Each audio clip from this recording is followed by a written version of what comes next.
La Ayurveda básicamente es un poco como la ciencia de la vida. ¿Cómo ves la sociedad ahora? La resistencia que tenemos al cambio, porque requiere una responsabilidad. Estás continuamente intentando pasar los días y con suerte pues no me veo, con suerte no me sufro, con suerte no me soporto. ¿Qué consejo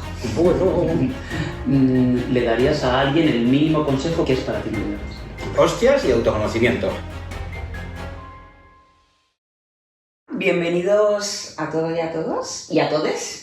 Estamos muy contentos con este primer episodio del podcast de Protopía Humana. Bueno. Y además con un invitado muy especial que no solo es que sea un gran amigo, sino que es un gran profesional y que hoy pues queremos descubrir junto con él pues algunas herramientas o a lo mejor algunas ideas de cómo sentirnos más conscientes, ¿no?, en nuestra vida de hoy. Sí, tal cual. Bienvenido. Mil gracias. Por hacernos este primer apertura como el toreo, ¿no? Pum, ha salido el primero, a ver la plaza. Un placer estrenar, un placer estar aquí en este proyecto que estáis dando luz y sobre todo eso, colaborar y aportar todo lo que haga falta. Enhorabuena, chicos. Qué guay, muchas gracias. De hecho, también estuve en su primer taller. Me acabo de Es verdad. Es el inaugurador de procesos. Pues que vaya tan bien como el resto de talleres. Ojalá. Que bueno, vamos a la primera pregunta, ¿no? Porque en este... Bueno, yo primero creo que hay que presentarle un poquito de labor, vale, ¿no? Vale. Que habéis visto ya quién es. Es un chico con barba, con gafas, es una persona muy conocida. En el mundo mundial. En su campo. Tenemos hoy aquí a Raúl Díez. Podríamos decir que muchas cosas en el sentido de a nivel de profesionalidad, es decir, puede tener muchas disciplinas, puede ponerse muchos disfraces, pero sí que digamos que en todos esos disfraces que vamos a encontrar a una maravillosa persona que está muy atento siempre a los demás, muy generoso. Y que hoy venimos a hablar de una de las últimas disciplinas que ha descubierto estos últimos años, que le ha enamorado y que pone al servicio, ¿no?, de las personas, que es sobre todo pues la medicina ayurvédica y toda la globalidad que requiere la ayurveda, que muchas veces, ahora hoy nos contarás qué es concretamente, ¿no? Si es algo de alimentación, ¿no? O qué es esto de ayurveda. Y bueno, pues ahora sí que empecemos con la primera pregunta. ¿Cuál era? La primera pregunta es ¿cómo tú te sientes que se puede tener una vida consciente en tu día de hoy? Es decir, ¿cuáles son tus actos y tus movimientos para tener una vida consciente? ¿Qué dirías? ¿O qué es para ti una vida consciente? Empezamos ahí a tape. Yo creo que el primer requerimiento para una vida consciente es el golpe, la caída. Okay. ¿No? Yo creo que es ahí donde descubrimos el primer momento, descubrimos si es posible o si estamos en el momento, o preparados, o la hostia, si se puede decir, sí, se puede. Es lo suficientemente grande, ¿no?, como para despertar, ¿no? Yo creo que ese es el primer requerimiento, porque no venimos con todo hecho, ni muchísimo menos. Yo hablo de mi experiencia, evidentemente, y es un poco a base de eso, ¿no? Sobre todo de hartarte, de darte los golpes, no solamente en la vida diaria, sino, por ejemplo, o sea, hay algo que yo lo he tenido como mucho más tangible, que eso me ha pasado también en el huerto, ¿no? En cómo la naturaleza te ha ido también poniendo, no sus normas, porque tampoco sus normas, ¿no? Pero sí es ponerte a ti en tu sitio, ¿no? A ver, ¿cuál era la pregunta? ¿Cómo digamos que se tiene una vida consciente? ¿Cómo eso. tú crees que es una vida consciente? ¿O cómo la llevas? Bueno, pues eso. Supongo que tampoco... Esto sí que son términos medios, quiero decir... una vida consciente 24 horas, 24/7, 365, yo creo que es muy difícil, ¿no? O con suerte en algún momento podremos llegar ahí. Pero... a lo mejor sí que como más atención o una atención un poquito más plena, yo creo que consiste en eso, ¿no? Una vez que te das los golpes, empiezas a ver cuáles son esos puntos oscuros, esos puntos débiles o esos puntos que no te gustan, evidentemente. No te gustan porque estás incómodo o porque vives incómodo dentro de esta carcasa. Pues sinceramente no hemos venido ninguno a estar incómodos o a estar mal. Entonces es un poco ahí donde empiezas. Si tienes ganas de arreglarlo, de tirar para adelante, ahí yo creo, hay dos vías y creo que sinceramente igual la luz también te lleva por las dos vías. Luego a lo mejor otras enseña y tú puedes elegir, ¿no? Porque la autodestrucción, la autocompasión, que bueno, de forma exagerada en esta línea, ¿no? Pues también es bastante llamativa, ¿no? O también es una forma de solucionar muchos lados oscuros o muchos problemas. Y a lo mejor hay que estar ahí también metido, ¿no? O también es interesante, no sé, llegar al límite en ese punto también, porque también es una parte del autoconocimiento, ¿no? Vale. Entonces, hostias y autoconocimiento. Hostias, y después de la hostia mirarte la herida y decir, ¿qué ha pasado? ¿Qué ha sido esto, no? ¿Por qué? ¿Cómo? Y me voy a preparar para la siguiente, porque va a venir. O sea, que podríamos decir que para vivirse en una vida consciente requiere pasar por momentos complejos, difíciles, ¿no? Por esas frases que decimos de crisis, ¿no? Esta palabra que a veces suena mucho, o incluso estas caídas o hostias, como tú haces de referencia, ¿no? El tránsito del desierto, que sí he hablado ya por muchos autores y por muchas personas, y es que es así, es que no hay vuelta de hoja, es necesario. Y el tránsito del desierto es un tránsito en soledad, es un tránsito de una mirada interior, donde tú puedes compartir, donde te pueden aconsejar, pero es un tránsito experiencial, es un tránsito, eso, íntimo, único y personal, por el que hay que pasar, es que no hay más. Nos gustaría, si te apetece, si quisieras compartir algún momento significativo tuyo que te ayudó a cambiar la perspectiva de tu vida, ¿no? Que te ayudó a decir, paso de este punto, al punto A al punto B, ¿no? Que me coloca en otro lugar. O sea, a ver, por ejemplo, es eso, ¿no? A base de estar haciendo las cosas mal, o un poquito mal, o muy mal, o sea, empiezas un poquito mal y terminas haciéndolas muy mal. Contigo mismo, no digo las cosas de los cubiertos en su sitio, cuchara con cuchara, sino del trato que te tienes, ¿no? Y para mí una experiencia personal que ha sucedido mucho, o que sí que he vivido desde el principio, para mí ha sido muy significativa, ha sido simplemente los fines de semana del barrio. O sea, donde te vas autoinmolando, donde te vas quemando y donde vas desapareciendo poco a poco. Entonces eso, luego hay un momento en que dices, esto es tan grande que no puedo con esto y me meto en el pozo hasta el final. O vamos a ver, no sé, me apetece vivir, ¿no? Y entonces empiezas a tomar las riendas y a mirar las cosas de otra manera. Mi primer paso, antes de la Ayurveda o del yoga o de filosofías así, mi primer, ¿cómo se dice? Incursión o... los manguitos, iba a decir, ¿no? Sí. Para flotar en el agua, mis primeros manguitos fueron realmente la naturaleza, o la salida a la naturaleza. Ahí empieza un poquito el silencio exterior. Porque cuando se calla todo fuera, hay un ruido dentro que es brutal, ¿no? Entonces el silencio no es solamente no oír, o sea, no escuchar, sino no producir pensamientos, ¿no? Que también es necesario. Entonces para mí sí que, pues tanto las salidas a hacer rutas con los amigos y demás, o la escalada, o simplemente estar en el campo tranquilamente, de ahí luego nace también todo el tema de la huerta y demás. Ese es un poquito el primer salvavidas, es un poquito la primera parada, ¿no? La primera momento de observación. Sí, era como sentir, ¿no? Ese primer momento hostia sería, ¿no? Esa incomodidad que te encuentras de vivirte en unos fines de semana en el que a lo mejor te sientes muy afuera con muchos estímulos, ¿no? En el que no te conectas contigo y eso hace de una cierta manera... Que tengas que mirar, claro, porque ¿no? con esa conducta que estás haciendo precisamente es evitar el espejo, ¿no? O la mirada interior. Estás continuamente intentando pasar los días y con suerte pues no me veo, con suerte no me sufro, o con suerte no me soporto, pero realmente luego sí hay que soportarse. Había una frase de Ignatius que decía, el riesgo del vicio es quedarse corto. Porque solo a través de bajar al fondo es cuando te das cuenta. Si te quedas corto, puedes alargarlo. No, lo mantienes, lo normalizas y eso lo puedes sostener, lo puedes llevar, sí. Es eso. Sí, lamentablemente hay que tocar fondo. Sí, de mucho salir, ¿no? Yo creo que no quiere decir que estemos aconsejando tocar fondo de ninguna de las formas que ninguna persona considere.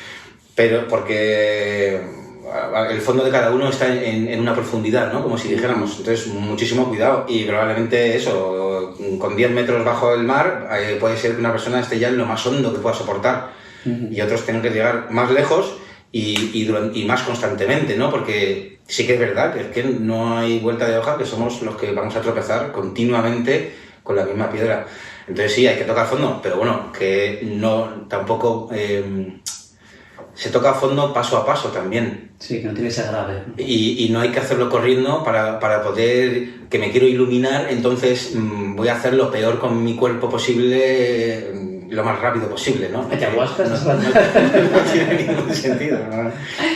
Bueno, de hecho, es verdad que a lo mejor estamos poniendo mucho foco en esta parte de la hostia y de la caída, pero no hablamos de lo que viene después, ¿no? Que es esta transformación y estas oportunidades, ¿no? Yo que te conozco un poquito más, bueno, pues cómo en tu historia has podido ir cambiando, ¿no? Pues de muchas facetas que cada hostia te ha abierto una oportunidad y un camino, ¿no? Podemos hablar de ese Raúl mochilero, ¿no? Que salía de la universidad diciendo ¿qué pasa ahora?, ¿no? Recorriendo las Américas, después volviendo y descubriendo la profesión, ¿no? En este caso de la disciplina de la psicología, ¿no? De la psicología social. Y a partir de ahí, ¿no? Decir, ¿qué es esto de atender? Necesito conectarme con otra parte del mundo, ¿no? Que es con la naturaleza, y aparece ese cocinero recolector en el que empieza a profundizar, ¿no? Sobre los ciclos de la vida, las leyes, ¿no? Universales, y empieza a decorar pues las altas cocinas, ¿no? Con sus flores, con sus plantas silvestres, y de ahí, ¿no? De esa sensación de como que necesito algo más, aparece la necesidad de profundizar en una filosofía mucho más profunda, con el Ayurveda, ¿no? El yoga y la astrología, ¿no? Entonces, qué viaje más loco. O sea, lo cuento sobre todo porque creo que mucha gente no se da el permiso a los procesos de cambio, ¿no? Y cuando uno conecta con fluir y conecta y que se escucha, pues a veces pues uno tiene que pasar por muchos escenarios. Y sí, y es difícil, ¿no? También, o sea, sí que es verdad que ahora sí que cuando me lo dices, yo recuerdo que toda la etapa de que ha sido de psicología, yo decía, he estado con todos los perfiles, por decirlo de alguna manera, que me son afines, ¿no? Porque estuvimos con personas con discapacidad intelectual, diversidad funcional. Yo estuve también con menores en medidas judiciales, con drogodependientes, con personas mayores. Entonces fue como, yo dije, joder, estoy haciendo un recorrido de todas las etapas de la etapa de la vida, ¿no? Algo tendré que aprender. Pero sí que es verdad, o sea, lo que decías del cambio, supongo que hay una parte de búsqueda incesante. Pero ¿por qué esa búsqueda incesante? ¿Es una incomodidad de dentro o es una curiosidad? Bueno, yo lo identifico más con una curiosidad. Y realmente sí que es verdad que pues esa curiosidad, hay un momento en que de alguna manera o se gasta o llega a un punto de conocimiento donde, bueno, pues ya está. Y otra fase, ¿no? Y a lo mejor también la búsqueda de estimulación o la búsqueda de conocimiento. Yo para mí a estas alturas ya, digamos, va más por ahí, ¿no? Una búsqueda de la interacción con el entorno, para decirlo un poco bien dicho, ¿no? Y en ese entorno pues entra todo lo que tú estás diciendo, ¿no? Tanto personas como plantas, como, en fin, un larguísimo, etcétera. Y lo que nos queda. Y lo que nos queda. Parece que tenemos que conectar con un desencanto, ¿no? Como que se acaba la pila de esa etapa y de repente, por mucho que intentas ir para adelante, ya no va. No es como que un mensaje interior de ya esto ya no es así. O aquí se tiene que acabar esto. Sí. Y tener la valentía también de decir se viene el cambio y aceptarlo y montarse no es fácil. No es fácil por ya como estructura incluso interna, mental, de tus hábitos, de dónde echas el ancla y demás. Y porque sí que también hay una especie de resistencia sociocultural, ¿no? No es fácil, o no te lo ponen fácil. Lo que pasa es que, bueno, luego también hay caracteres que son como más reactivos y dicen, cuanto más difícil me lo pongas, más vamos a hacerlo al revés. ¿Hablas de ti? Un amigo que conocí. Se llama... Y en esta última estación donde te has parado, cuéntanos, ¿qué es el Ayurveda? ¿Qué significa para ti y cómo puede apoyar o ayudar la sociedad. Ayurveda básicamente es un poco como la ciencia de la vida, ¿no? Y básicamente es un poco lo que se traduce a cómo vendría, ¿no? Y es que, no sé, para mí se convirtió en una especie de pasión, porque me cambié un poquito las gafas, me puse otras gafas, me enlazaba a otras cosas diferentes a las que yo estaba acostumbrado, también incluso en psicología. Quiero decir, la respiración con el transcurso del día, ¿no? Por ejemplo, o en qué momento. Yo eso no lo he aprendido en psicología después de 5 años, que es lo que dura, otros tantos que hice gratuitamente, para pagarte, no gratuitamente. Pero bueno, el Ayurveda, bueno, eso también es un poco la salud, ¿no? Te enseña muchísimo de la salud, por eso se relaciona muchísimo tanto como con masajes, o el típico masaje Abhyanga, que está ahí, o ahora también se ve mucho también el Sirodhara, que es con aceite en la frente, un chorrillo de aceite, o con dietas, básicamente, ¿no?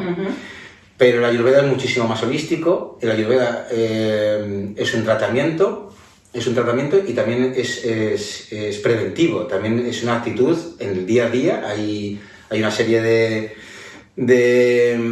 ¿cómo decirlo?, de acciones que tú puedes hacer a lo largo del día, se llama Dinacharya, y es un poquito pues desde cómo levantarte, cómo acostarte, con qué emociones tienes que lidiar, no lidiar, no sé. Serían hábitos, ¿no?, que podrías introducir, sí, o revisas, ¿no?, esos hábitos que están frecuentemente en ti.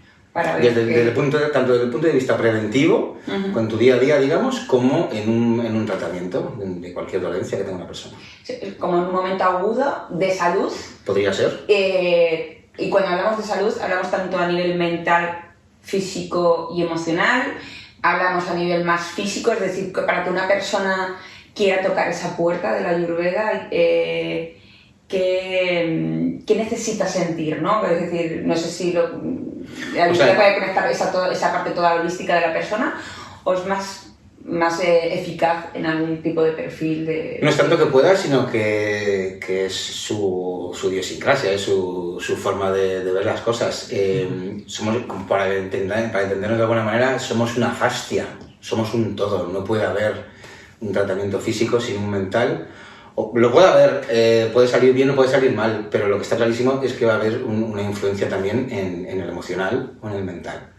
Hay básicamente 3 cuerpos desde el principio, ¿no? El físico, el mental y el espiritual. Y el tratamiento viene a ser al mismo nivel en los 3 cuerpos. Se puede hacer de abajo arriba, de arriba abajo, incidir más a lo mejor en la parte más física que la emocional, pero vas a tener que tener en cuenta siempre todas las cosas. En general debería ser así cualquier tratamiento, ¿no? Porque aunque sea en psicología, cuando tú vas a abordar a una persona no le puedes andar ya prohibiendo, ni coartando, ni diciendo, ¿no? Entonces, el resaltar las habilidades positivas o las cualidades positivas que tiene una persona, eso yo creo que se hace o se debería hacer en cualquier tratamiento, no solamente en la Ayurveda. Pero en la Ayurveda vamos a tratar la alimentación, vamos a tratar la respiración con los pranayamas, vamos a tratar la quietud mental, el sistema nervioso con la meditación, vamos a tratar el cuerpo con el ejercicio físico, con el yoga, porque la Ayurveda y el yoga son 2 cosas completamente unidas, van de la mano. El yoga no es solamente las asanas, ¿no? Estamos hablando también eso, de toda una filosofía. Realmente incluso los pranayamas vienen más del yoga que de la Ayurveda. No sé qué más me queda por ahí, pero bueno, eso que es a nivel completamente holístico, no podemos dejar nada de lado. Entonces, para eso hay que ver hasta de qué color y de qué forma son tus caquitas, como con qué humor te estás acostando, con qué energía te levantas por la mañana, qué horarios tienes en las comidas. Se me olvida, no es lo más importante, pero bueno, para mí lo más afín, el tratamiento con plantas, ¿no? También el apoyo o el sostén, el contrafuerte que también podemos hacer con los tratamientos mediante las plantas, los masajes, todo eso. El Ayurveda, que se vende, o sea, el Abhyanga, que se vende como un masaje que te vas a dar o que puedes regalar en Navidades, por ejemplo. que lamentablemente pues también nos vemos sometidos un poco a eso, ¿no? Para poder sobrevivir o para estar a flote. Claro. Realmente la Vianga es parte de un tratamiento, no es un masaje suelto. Es un masaje linfático, de drenaje, que también ayuda con el insomnio, que también ayuda con la digestión. Entonces, 3 masajes, por ejemplo, tienen un efecto en el cuerpo muy diferente a si te vas a tu centro de estética, te hacen un masaje y te vas a casa. Ese masaje 3 veces, acompañado de una alimentación, acompañado de unas plantas, de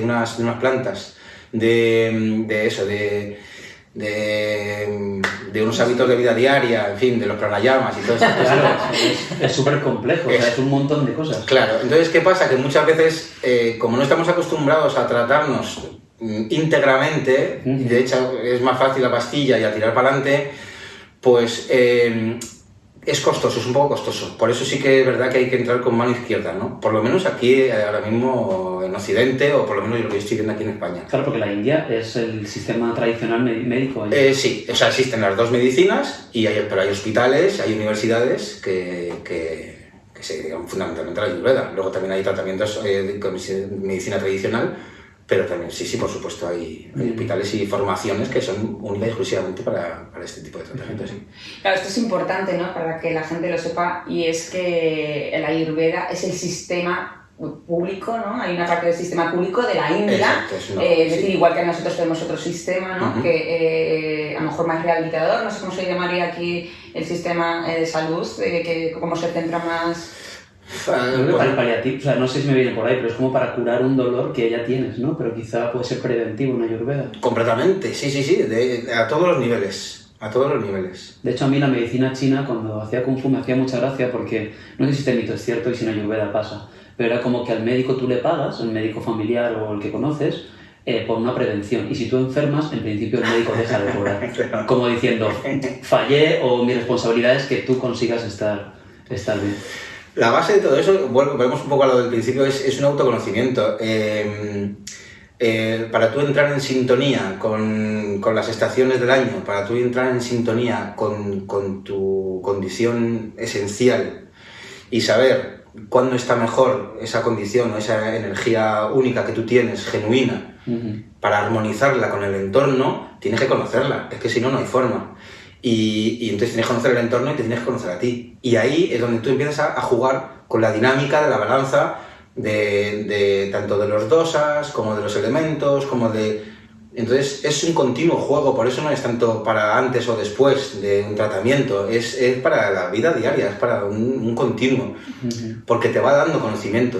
Sí, es para tener como tu médico que te acompañe toda una vida, porque si no te conoce bien... La anamnesis, yo me acuerdo que hice una sesión contigo, es como súper amplia, son muchas preguntas y es como una sensación de que es muy complejo. Es que tienes que decir muchas cosas, tienes que cómo comes, cómo cagas, cómo te llevas con tu familia, qué humor tienes, cómo te despiertas. Es que, o sea, que decirte un ejemplo de cómo comes. Es como ayer estuviste con tu familia, probablemente comes porque ayer en tu familia hubo discusión o porque estabais súper contentos.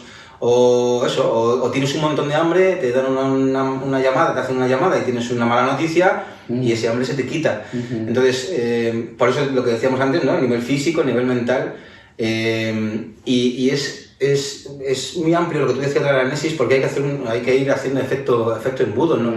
Y ir desenmascarando, ¿no? Para llegar a ver bien qué es lo que está ocurriendo en esa mente, en ese cuerpo, tenemos que ir quitando un poquito la neblina. Y para eso, pues es que no hay ninguna varita mágica, ¿no? Para eso hay que ir haciendo.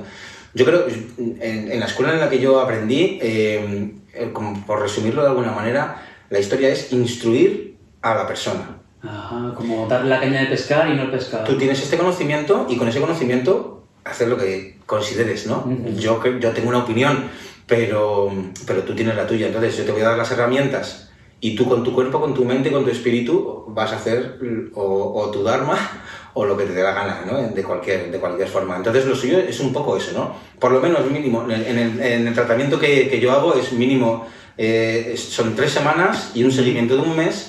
Y entonces, durante casi 2 meses, algo de aprendizaje sobre ti mismo ya tienes que haber adquirido, ¿no? Aunque sean 4 o 5 pinceladas, para tú luego ir combatiendo ese día a día, ¿no? En no fustigarte porque hoy cené pizza y cerveza. Yeah. No pasa nada, somos humanos, no estamos en ninguna cueva metidos. Y ya está, y vivimos donde vivimos y de la forma que vivimos. Pero si yo sé que me va a sentar mal, o no lo hago, o pues me puedo tomar una infusión de jengibre antes o después, o al día siguiente asumo las consecuencias y tiro para adelante sin más. Y a lo mejor me muevo un poquito más para digerir un poquito mejor todo eso. En fin, hacer las cosas con conciencia. ¿Vale? No es me entrego y tanto a los placeres como... Los placeres también puede ser un libro, te quiero decir, ¿no? Puedes estar comiendo libros como un animal y no estar presente, ¿no? Uh-huh. Entonces yo creo que lo interesante es eso, ¿no? Tener herramientas de autoconocimiento y luego eso, tener amor propio como para permitirte o no permitirte, o ser más ortodoxo o ser un poquito más flexible. Va por ahí un poquito la cosa. Uh-huh. Total. A mí me venía, cuando te escuchaba, ¿no? A veces la resistencia que tenemos al cambio, sobre todo a esta conciencia, porque requiere una responsabilidad, ¿no? Has hablado de una cierta observación que tienes que tener de ti mismo para poder, pues eso, no sé, saber cómo masticas, por ejemplo, o saber cómo te levantas. Muchas veces ni siquiera te has hecho esa pregunta, ¿no? Hay una parte de observación y luego requiere un cierto esfuerzo de hacer a lo mejor algunos cambios que plantean en tu día a día, ¿no? Y cómo, no sé, ¿cómo ves la sociedad ahora? ¿No? Es decir, todo el mundo quiere estar empoderado, pero la sensación del proceso, del camino, no sé si todo el mundo lo desea. Yo creo que, a ver, ¿qué es lo que puede desear la gente? ¿El cambio? ¿O ¿Cómo está la sociedad? O sea, yo creo que todo el mundo habla del empoderamiento, ¿no? O sea, de esta libertad, ¿no? De tener libertad o de estar empoderado, de ser protagonista de su propia vida, pero eso requiere una cierta responsabilidad. Sí, claro, una responsabilidad consigo mismo y por ende con los demás, sobre todo con la sociedad. El cambio cuesta, el cambio es doloroso, el cambio incluso es a largo plazo. Lo que pasa es que eso no va a cambiar, o sea, te quiero decir, ese pequeño esfuerzo, ese pequeño dolor no va a cambiar, lo que pasa es que cada vez te cuesta menos, tu cerebro está más moldeado, hay muchísimas menos resistencias. Entonces es como lo de siempre, las 3 primeras flexiones son horrorosas, pero la cuarta o la quinta, pues oye, quieras que no, o el cuarto o quinto día que estás haciendo prácticas, ya entra todo de otra manera. Entonces, la constancia de estar ahí, y ya está. O sea, te quiero decir, a sabiendas de que, otra vez, el tránsito del desierto no es de rosas. Es que ya, yo qué sé, estamos hablando ya de casi 50, 40 y tantos años, o cualquier otra persona, te quiero decir. Entonces, que lo doloroso, lo más doloroso ya ha pasado. Luego las cosas te siguen doliendo, pero sabes dónde colocarlas, el dolor ya no lo rechazas. Perdón, acabo de perder el viaje. Está como más cercano, está como más familiar ese cambio. Incluso puede que le cojas también un poco el gustillo, ¿no? Por estar ahí. Al final, cositas nuevas o ir alimentándote de cada vez personas nuevas, ideas nuevas. Todo eso no te hace más que crecer y al final es adictivo también, ¿eh? Por eso también está la pasada de rosca, donde ten cuidado. Pero yo creo que hay como porque se me va mucho, yo creo que sí que hay mucha necesidad o mucha intención de empoderamiento y de cambio, pero es una banderita más. O sea, es un eslogan, quiero decir. Mm-hmm. Detrás yo creo que hay poco trabajo. Mm-hmm. Lamentablemente, en líneas generales, en esta sociedad. Bueno, es que es algo que me encanta, que es como vaciamos, ¿no? De sentido a veces el significado de ciertas palabras, ¿no? Como, pues eso, que queremos englobar empoderamiento, que es un proceso largo y que requiere esfuerzo. Y aunque digamos que requiere esfuerzo, una constancia, una rutina, una disciplina, lo interesante es el final, ¿no? Y es el resultado de la persona que te conviertes, que muchas veces no se ve, ¿no? Y que no se resalta. Totalmente. Yo quería hacerte la pregunta de dónde te saltó la Ayurveda, es decir, ¿dónde te apareció en un libro? ¿Te apareció? ¿Dónde lo descubriste? Pues pandemia. Pandemia. Ah, la palabra clave. Había que decirla. La hemos dicho. Vale. Sí, en ese tránsito de meses. Aquello que pasó. Parece un cuento, parece que no. Pues hubo muchos momentos diferentes para muchas personas. El mío personal se paró muchísimo la venta de producto. Del huerto, ¿no? Del huerto a los restaurantes y de alguna manera pues yo me quedo como un poquito aislado en la parcela. Yo a día de hoy doy suerte por todo eso, evidentemente. Entonces, pues ¿qué haces, no? Con esa soledad, con ese tal y ahí impuesto y tal. Entonces había una persona, Víctor Saxin, yo creo que sí que le conoceréis, andaba por el pueblo, por ahí cerquita en esas fechas. Y él sacó el curso online de un curso de Ayurveda, además era en Brasil. Entonces, bueno, pues eso, en esa búsqueda interior, yo antes estuve con Víctor, sí, yo acabé con él y yo recuerdo que me dijo, ¿qué haces aquí? ¿Para qué has venido? ¿No? Y le dije yo, necesito que se calle. Necesito que esto que está aquí dentro baje la voz o se calle un poquito o deje de estar por lo menos tan presente, ¿no? Y ahí yo con Víctor empezamos a trabajar pues meditación, los sutras de Patanjali, los pranayamas, en fin, todo este jaleillo, ¿no? Y en una de esas saca el curso y entonces digo, bueno, pues vamos adelante, vamos a por ello. Y ahí hicimos 2 años de formación online y 3 meses presencial. En Brasil. Con la excusa, claro. Wow. Con la excusa. Había que ir, es que no se podía ir. Si no, no me dan el título, mire usted. ¿Y en Brasil cómo lo hiciste? O sea, ¿cómo estás allí sin conocer el idioma? No sé, ¿cómo haces? Fue una aventura, ¿eh? Yo la repetiría, pero bueno, no sé si de alguna otra ¿Te enteraste de algo, Raúl?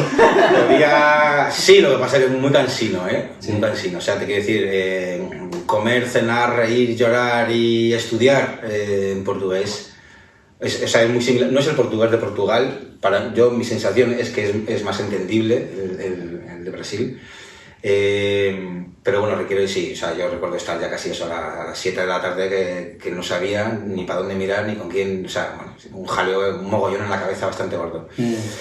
Pero podía haber estado en Cuenca sin desmerecer a Cuenca para nada, porque yo estuve metido en un ashram y punto pelota, ¿sabes? Yo de ahí ya las prácticas mañaneras, los cánticos, las clases y luego las prácticas, porque el último mes y medio más o menos fue en la clínica, porque ahí hacen panchakarmas, los retiros, y ahí fue ya directamente como profesional, como terapeuta, haciendo prácticas. ¿Qué son panchakarmas? Panchakarmas.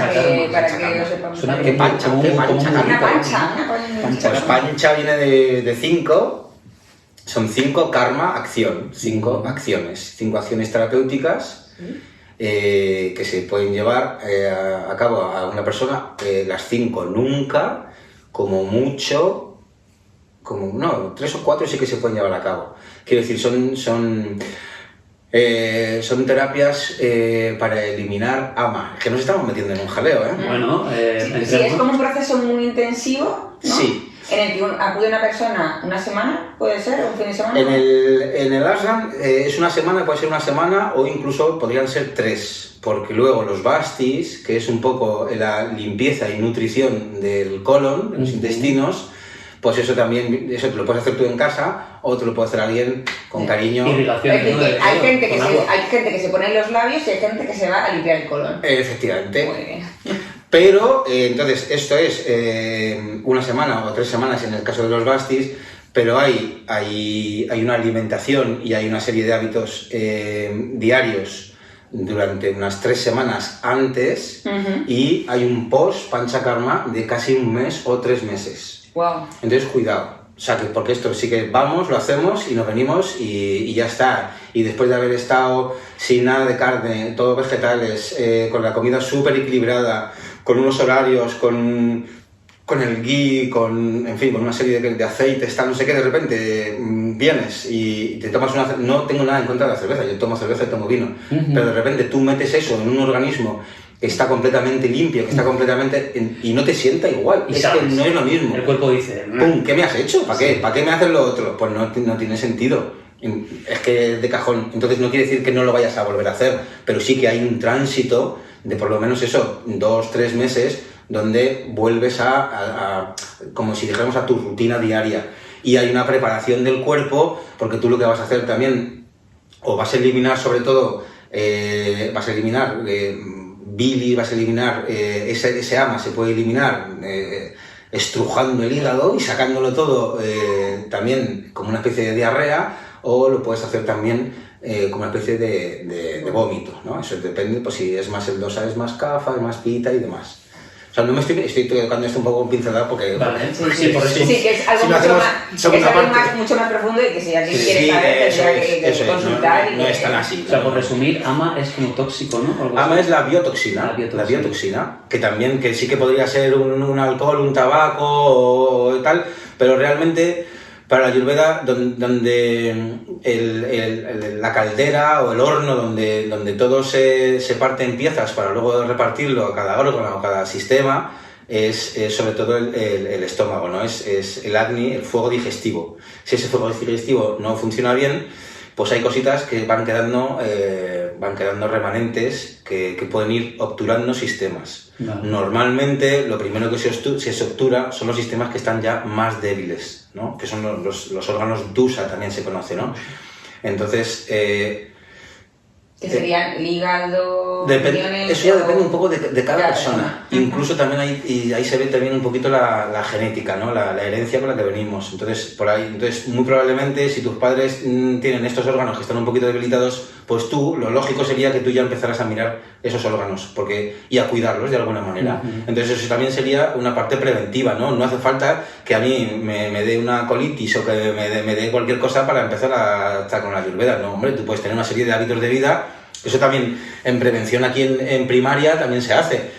Pero bueno, desde hace 5.000 años pues ya se estaba haciendo. Claro, es que es el sistema más antiguo, el sistema de la India, y su filosofía es lo que se conoce como la sabiduría más antigua que hay. Más ancestral, sí. Y el tema del sánscrito, es decir, hay muchas palabras que utilizas, los dosas, pita, kapha. Has tenido que aprender un montón de conceptos que no sé. A ver, el sánscrito, para entendernos, también es un poquito como el latín, ¿no? O sea, te quiero decir que puede ser por gusto o por erudición o puede ser tal. Pero sí que realmente hay muchísimos textos, sobre todo también en Ayurveda y en la Yotis, en astrología, que te ayuda a comprender, porque es como un nuevo idioma, como si fuese un alemán que engloba 4 o 5 palabras en una, y entonces te da otro concepto sobre esa cosa o sobre eso que estás tratando, te da otra perspectiva, te lo pone de otra manera. Entonces sí que es bastante interesante. O sea, que puede ser como hobby, pero incluso porque es un soporte más que te va a ayudar a entender todo el jaleo. Claro, y llamarlo por su nombre original también tiene un código, la palabra, que no lo dices de repente aspecto, sino que dices dosa, porque solo la verbalización tiene su sentido. Claro, y de hecho dosa no habla de equilibrio, habla de desequilibrio. O sea, lo que te está diciendo es, porque tú lo más visible lamentablemente no es la salud, es el desequilibrio, ¿no? Entonces es por donde primero vas a empezar a entrar, ¿no? Por donde primero vas a empezar a atacar. Vale, te voy a hacer una prueba muy corta. Simplifica aquí mucho. Donde cortamos, ¿no? Aquí donde cortamos. Simplifica mucho para alguien que no conozca los 3 dosas. Pues sé que es un reto simplificar algo tan complejo, pero ¿cuáles son? Bueno, lo primero que se ve, por ejemplo, es con los elementos, ¿no? Para hacernos una idea, donde está Vata, Pitta y Kapha, ¿no? Donde Vata podríamos hablar de éter y aire, ¿no? Que es un poquito, habla más en relación al sistema nervioso, al aparato, a los intestinos. Va más un poquito por el movimiento, todo. Primero, antes de nada, siempre tiene que haber Vata. Si no hay un Vata, el fuego no se puede mover, o la estructura o la lubricación de un Kapha no puede existir. Eso se tiene que mover. El primero que hace ese movimiento es la energía Vata, o la cualidad Vata, porque esa cualidad no está en las personas, eso está en todos los sitios, en todas las cosas. Claro, por eso no es tan fácil simplificar. No es como te iba a decir qué cara tiene un Vata, ¿no? O qué cuerpo tiene un Vata. Claro, o sea, como... Ahí sí que hay globalizaciones o tal, pero cuando tú vas a una persona, puede ser una persona que es muy Vata, pero ha podido tener cualquier trauma que lo está sobrellevando con la comida, y de repente hay un Vata escondido detrás de una persona que está un poquito más obesa, ¿no? Entonces dices, no, esta persona no es así porque, o sea, tiene la cara más redondita, entonces no es Vata. No, cuidado. ¿no? Si yo tengo las manos frías, soy Vata, es como, eso. bueno, espera. O a lo mejor es que ese día, o a lo mejor es que estamos en invierno y es que hace frío, ¿sabes? O sea, y eso, hay que tirar de muchísimos hilos, hay que mirar muchísimas cosas para hacer la globalidad de una persona o para hacer un tratamiento de una persona en ese sentido, ¿no? Vale, y Pita sería, si el Vata era éter y aire, ¿no? El Pita... Fuego y agua. Fuego y agua. Y es como un ritmo vital como más rápido, claro, es que esto es lo que lees por internet. Claro, es más el metabolismo, es más... y luego se asocia más a la ira, ¿no? A la rabia, a la acidez, ¿no? Por ejemplo, en el cuerpo, una acidez es... Bueno, incluso hay diferentes tipos de acidez. Hay acidez Vata, Pita y Kapha. Pero la típica acidez que conocemos que quema un poquito en la garganta y demás, esa sería la Pita. Todos los procesos de metabolismo son a nivel celular, a nivel de pensamiento, son fuego, ¿no? Son esa parte Pita. Vale. ¿Y por qué está el agua? Pues porque si no tendríamos una llama en la cabeza continuamente, ¿no? O sea, hay que decir, son esos dos elementos para que se compense, ¿no? Vale. En el estómago tiene que estar el fuego y tiene que haber una parte de Kapha, una parte de agua que controle de alguna manera las tres cualidades conviven juntas, son dinámicas. Hay Vata, Pita y Kapha en las horas del día, hay Vata, Pita y Kapha en la alimentación, en las personas, en fin, es un poquito de lo que los órganos en el cuerpo, en la naturaleza, o sea, en el proceso de digestión, empieza con una salivación, empieza con una masticación, hay que humedecer todos los alimentos, empezamos con una fase un poquito más Kapha, ¿no? Luego viene todo y todo está impregnado un poquito del Vata por el movimiento, pero luego tiene que haber un Pita que destroce, que desmiembre, que mande las cositas cada cosa a su sitio, y luego tiene que haber una parte de eliminación que está más asociada con Vata. Fíjate, oye, pues reto superado, ¿no? Muy bien, no hay que cortar. Y Kapha, bueno, sí, ya estamos. Y Kapha es más la estructura, es más la familia, el amor, la lubricación, todo lo que quita la aspereza, ¿no? Como puedo decirlo, todo lo que suaviza, lo que hace las cosas como más fáciles, son todas necesarias, cada una en su momento, cada una incluso compensando a la otra, terminando el ciclo de la otra. O sea, te quiero decir, en una digestión, pues eso termina un Pita, pero no termina hasta que no aparece el siguiente dosa, ¿no? Por la siguiente cualidad. ¿Y el Kapha es tierra? Tierra y agua. Tierra y agua. Claro, es decir, que cuando hablamos de dosas hablamos de cualidades, ¿no? Como arquetípicas, por decirlo así. Exacto. Que pueden estar, o sea, lo podría tener un objeto, una persona, un ser vivo, un alimento, es decir, podríamos ver esas cualidades en muchos aspectos de la vida que se ven en estos tres dosas, ¿no? Sí. Más extremo, sí. Más arquetípico.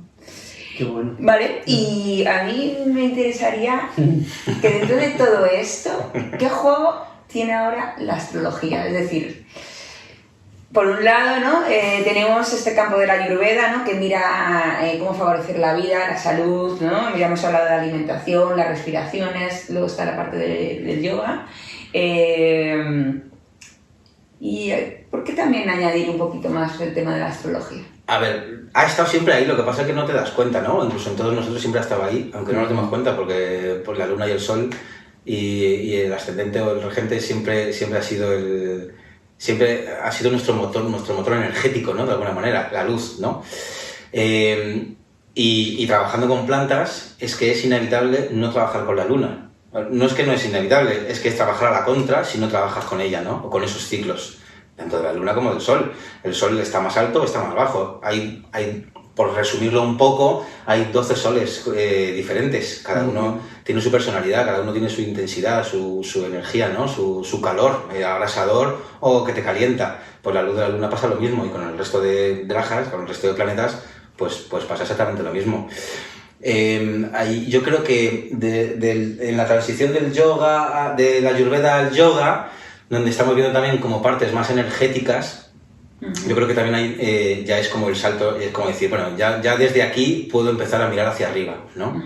Y era un poco eso, preguntaba el profesor, el maestro, que por qué estábamos ahí también, ¿no? Era a punto de esto. Y mi sensación fue que de tanto mirar para abajo, pues era ya hora de mirar un poquito para arriba, ¿no? De tanto mirar el suelo, había que mirar un poco las estrellas. De hecho, hay una parte que es como de humildarse, ¿no? Porque tú puedes intentar hacer el huerto, por ejemplo, a tu manera. Tú dices, yo la quiero poner en junio la patata o la naranja. Y la propia naturaleza te va a dar un no clarísimo si no lo haces.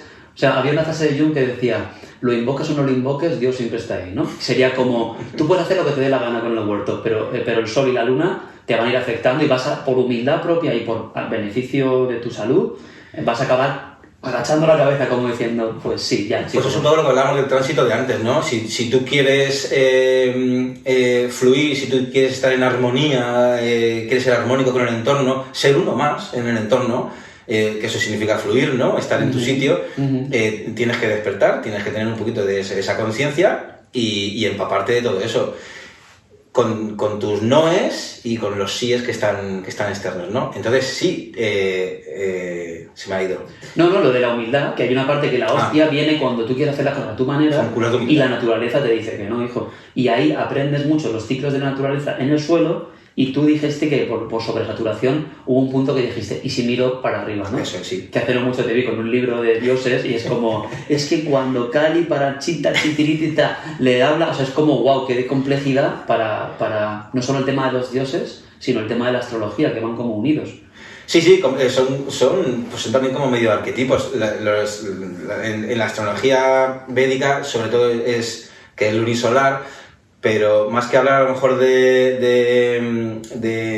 sí, también de las casas y de los signos, es sobre todo de los planetas, ¿no? Es esta energía está en esta casa, cómo se siente, cómo la vibra, cómo lo está impregnando, ¿no?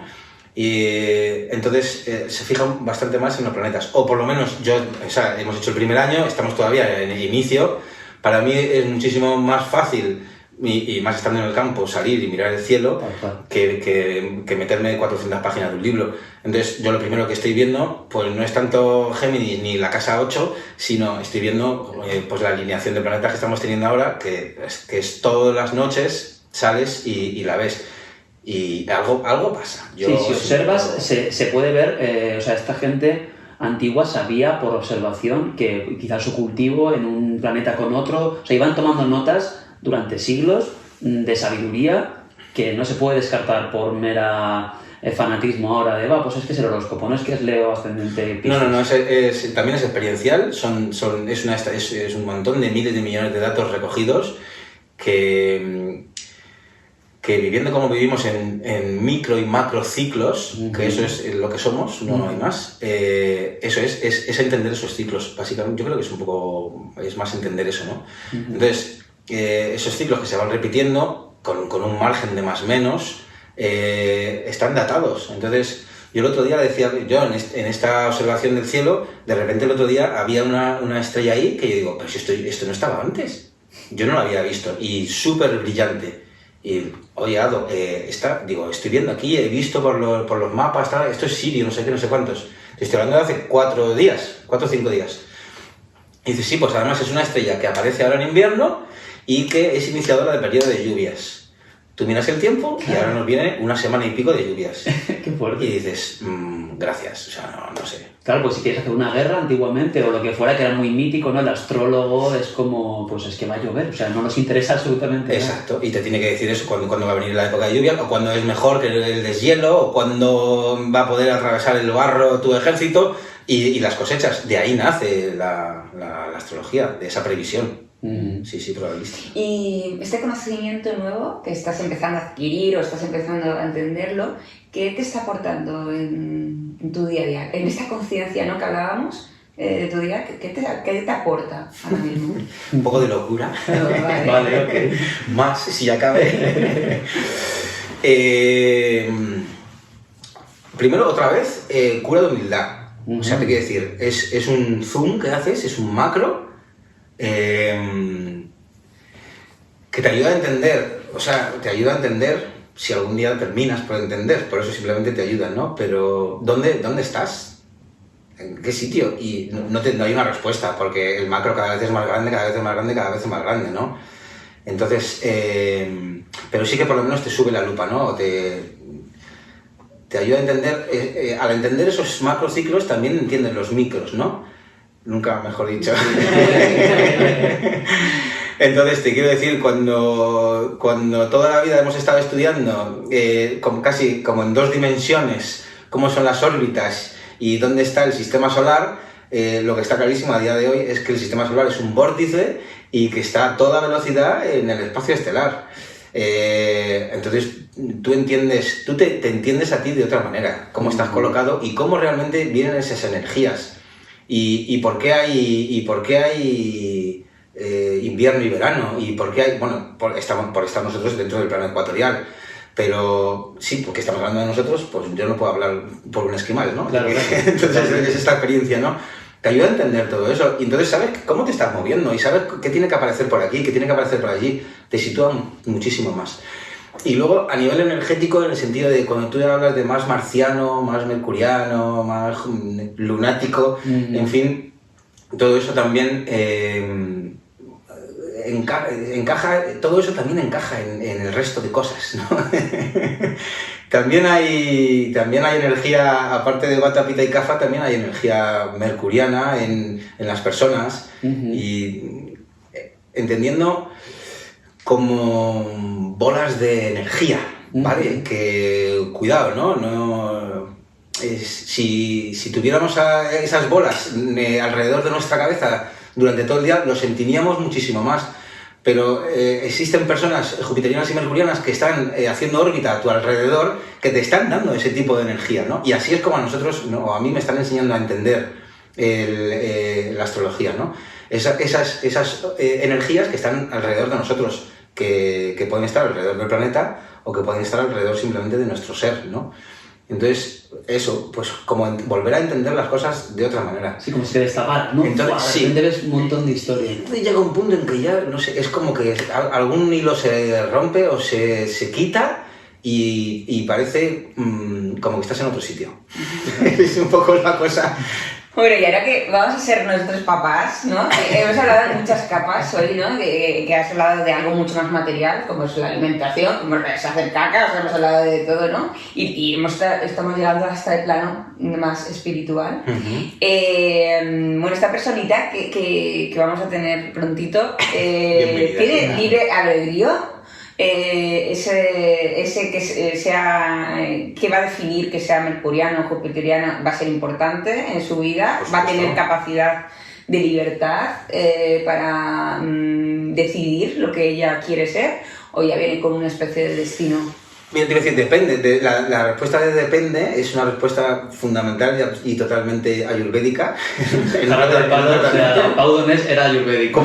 ¿Cómo de esto? ¿No lo como? ¿Cuándo lo como? Depende de todo, ¿no? El ciclo, del punto del ciclo en el que te encuentres.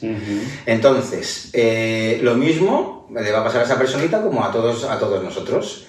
Si estamos hablando de ciclos, hay cosas que se están repitiendo que se van a repetir. Entonces, sí que podría haber como una anticipación, como todo está escrito.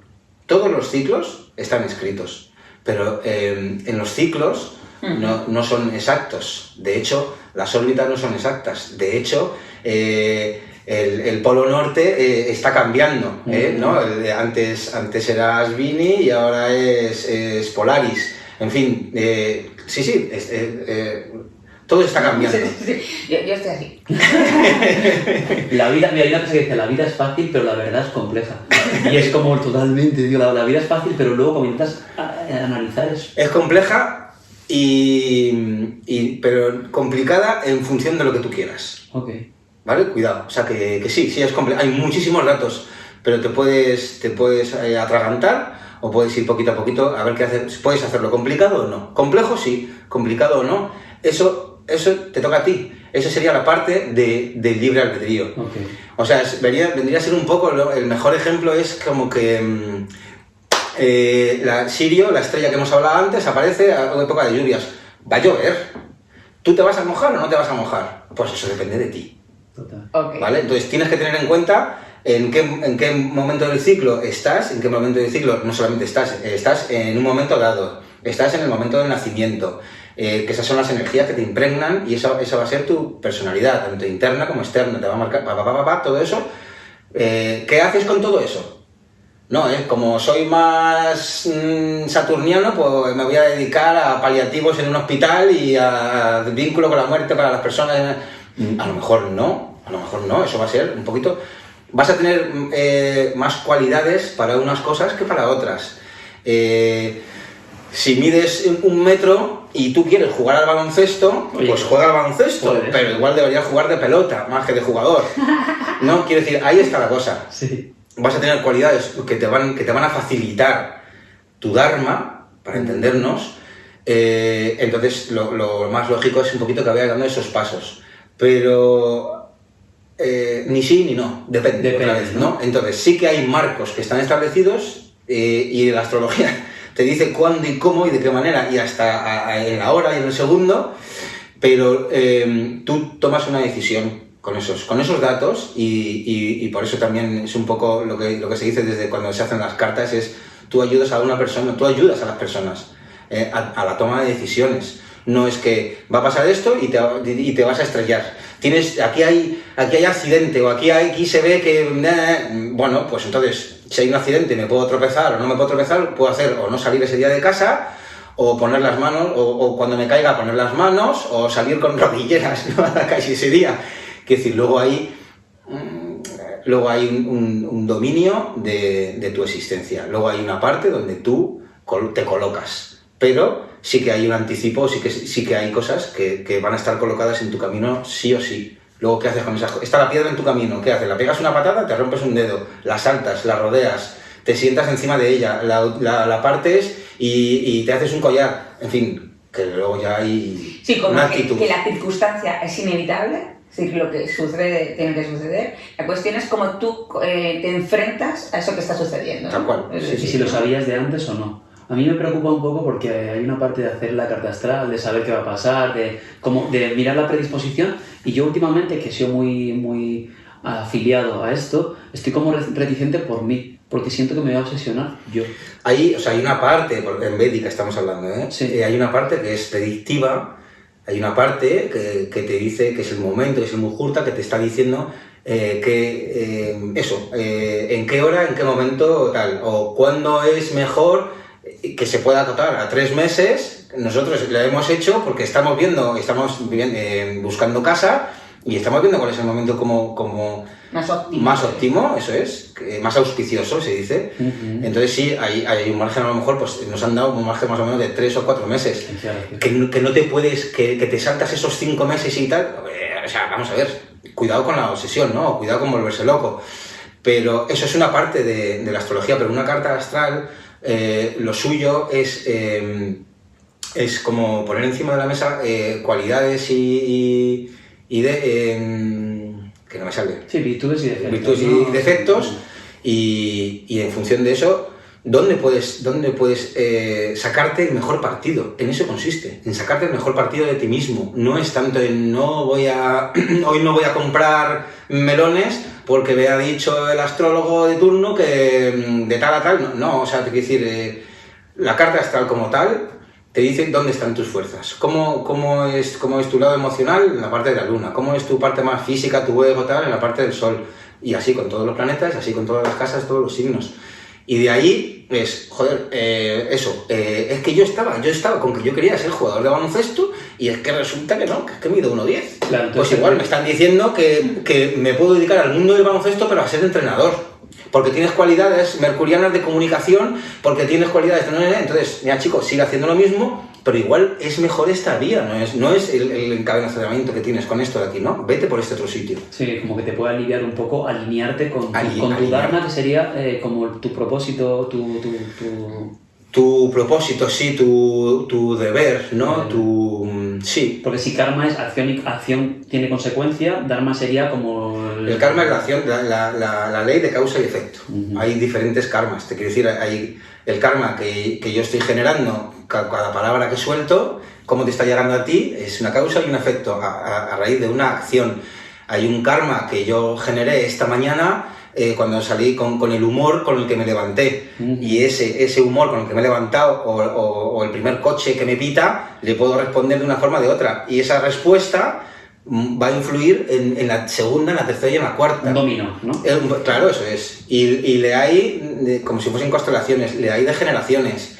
Y le hay de mis padres hacia mí. Y le hay de eso. De España a nosotros, de Europa. En fin, eso es. Entonces el karma no es solamente eso, no es tanto acción y tal, sino que hay muchos tipos de karmas, ¿no? Hay muchos tipos de leyes de causa y efecto. Y con ese karma construyes tu dharma. Pero para construir tu dharma, volvemos un poquito a lo del principio. ¿Quién soy? ¿Qué hago? ¿Cuáles son mis mejores energías? ¿Cuáles son mis mejores cualidades? ¿Me tengo que dedicar a hablar o me tengo que dedicar a correr? Me tengo que dedicar porque físicamente y mentalmente estoy dotado de una serie de cualidades que me van a permitir hacer unas cosas mejor que otras. Es que no hay más. No sé cómo que lo sabes. En verdad, si te humildas, lo que dices tú, observas la planta. Hombre, si tú te vas conociendo. Y vas viendo, dices, tío, esta planta no es para invierno. Entonces sería, yo por mucho que... No. No lo piensas, pero un día frío, por muy saludable que sea una lechuga, un día frío de invierno para cenar... tú te la comes pues porque estás en ese carril metido, ¿no? En esa ¿cómo se dice? En esa cinta, ¿no? de maletas, ¿no? O lo que sea, sí. Pero si lo piensas, dices, esto es, pones la hoja de lechuga o una crema de calabaza. Ahí no hace falta estudiar, no hace falta nada más que cerrar los ojitos, mirar para adentro y decir, a ver qué le apetece a mi cuerpo. Y sale la respuesta. Y te sale la respuesta. Y pues, a lo mejor la lechuga, ¿no? Y te ver, además que ya el nombre lo dice. No lo había pensado eso. Yo tampoco, yo la odio, la lechuga. Escuchándonos lo que tú decías, ¿no? De que a veces el conocimiento produce a veces obsesión, ¿no? A mí sí, ¿no? Me venía la frase de Jacinto, de la luna pudiente, ¿no? Exacto, también, claro. Entonces, no sé si la cuentas tú mejor, que yo creo que también simboliza esto, ¿no? Puedes tener unos conocimientos y luego pues ser también compasivo dentro de lo que te toca. Ser compasivo es súper importante, ¿no? Eso, lo de luego, por esa frustración de la culpa, del debería, en fin, esos son más impedimentos. Ya de los que traemos ya de serie, pues son más todavía. Pero bueno, eso, pues luna llena, luna nueva, menguante creciente, aguas arriba, aguas abajo. Cuando hay más luz, pues evidentemente el agua sube, y cuando hay menos luz, pues toda la energía se va más a la raíz, ¿no? Y se queda abajo. Entonces hay periodos que son mejores para siembra de fruto, para siembra de hoja, para siembra de tal. Es otro melón que lo dejamos aquí y ya está. Sí. Entonces, tú tienes existe un calendario donde tú te dice qué día tienes que sembrar qué cosa. Pero claro, también son ciclos y se repite a lo mejor a los 10 o a los 15 días. Yo hoy no he podido hacerlo y me tengo que esperar 15 días.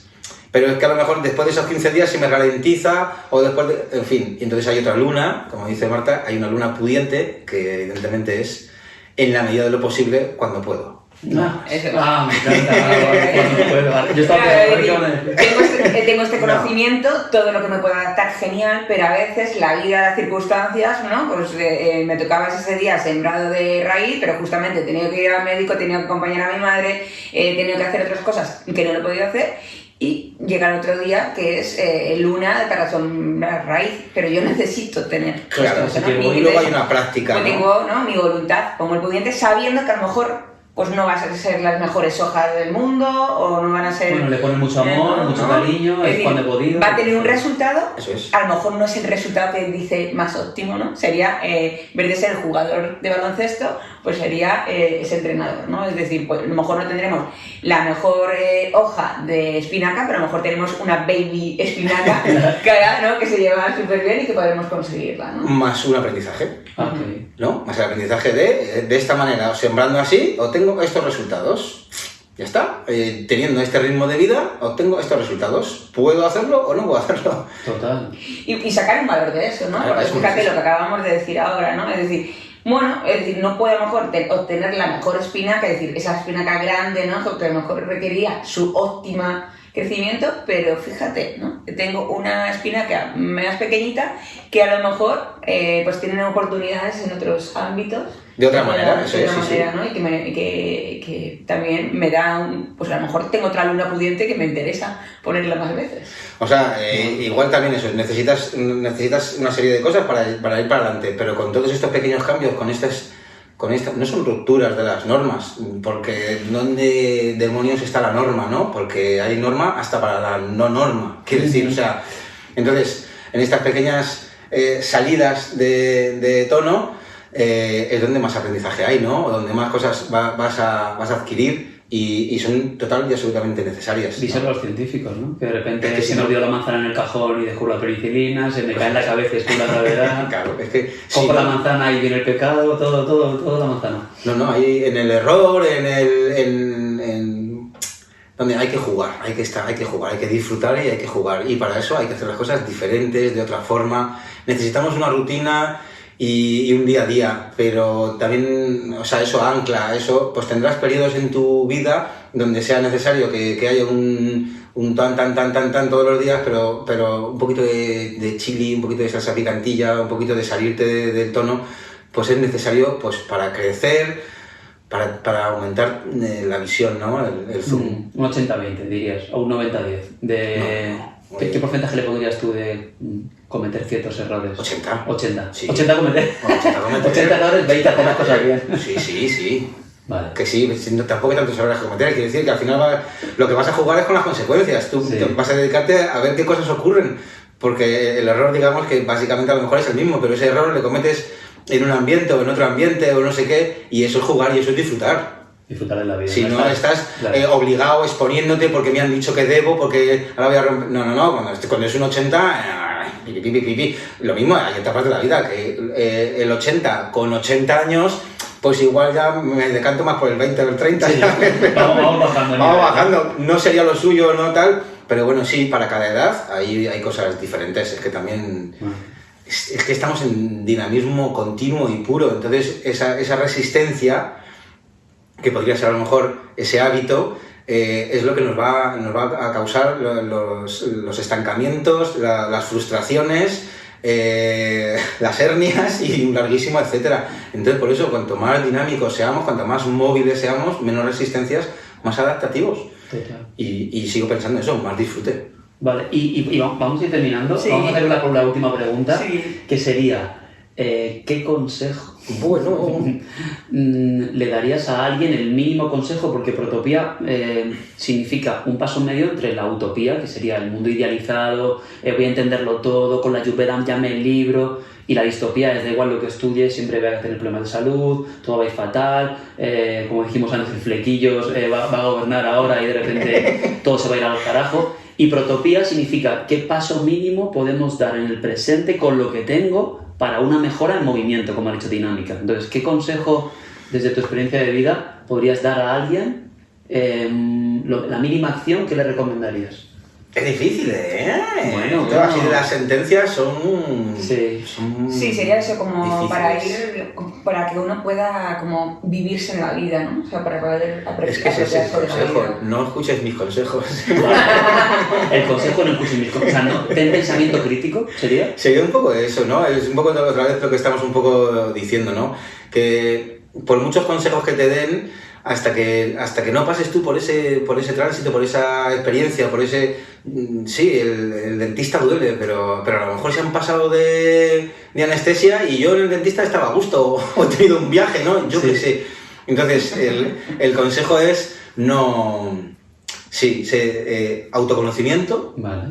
Hay que empezar por la base, autoconocimiento y amor propio.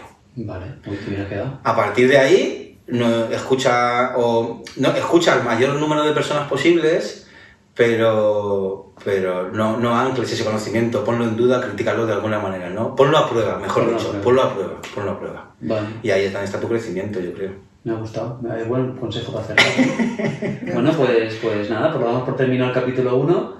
Esperemos que todo se haya grabado bien y que el experimento haya resultado... 1000 millones de gracias, chicos. O sea, un gustazo. Bueno, sí, último. Sí. Si alguien quiere contactarte, por supuesto. pues para que informarse qué es esto de la ayurveda, los tratamientos, los masajes, que aún así yo los he probado, me sirven también como relajantes, pero que sepas que además tienen muchos más beneficios que relajarte, ¿no? Exacto, sí. ¿Dónde podrían contactarte? Pues mira, por un lado, estamos ahora mismo con el Jardín del Cocinero en Instagram, básicamente. Sobre todo iría un poco por línea gastronomía, plantas. Estamos también ahora, ya es el segundo año que estamos abriendo una línea de cultivo de plantas medicinales, porque plantas medicinales tenemos muchísimas en la península, pero estamos introduciendo nuevas, sobre todo que tienen más que ver con todo este tema védico, de ayurveda y demás, ashwagandha, bala, etcétera, etcétera. Pues por ahí también estamos tocando ese palo, ¿no? Estamos como diversificando el huerto, aparte de las silvestres. Entonces sería por un lado, y estamos intentando ya sacar a la luz también toda esta parte también de ayurveda, tratamientos, carta, astrología y demás. Vale. Entonces sería pues o vía telefónica Lo ponemos, me vamos a decir la frase típica, en la descripción os ponemos el teléfono de Radio para que puedan contactarle. Total. y preguntarle por cualquiera de los servicios que ofrece que te hemos traído porque consideramos que tus servicios y tu persona mejoran el mundo. Entonces, eso sí que Bueno. es de agradecer esas palabras. Todos los servicios de cada persona es un poquito la humildad para quitarme un poquito la caspa. Lo acepto. Pero siempre que aportemos, tengamos el conocimiento y el amor propio suficiente, somos un aporte para el resto. Eso sí está clarísimo, ¿no? Entonces, bueno, sí, gracias. Pues muchas gracias a vosotras. Y gracias a la gente que nos ve. Bueno. Vamos ya. Bueno. Joder, se ha pasado rápido, ¿eh? ¿Cómo relajáis, tronco? Yo aquí me ando, ¿eh?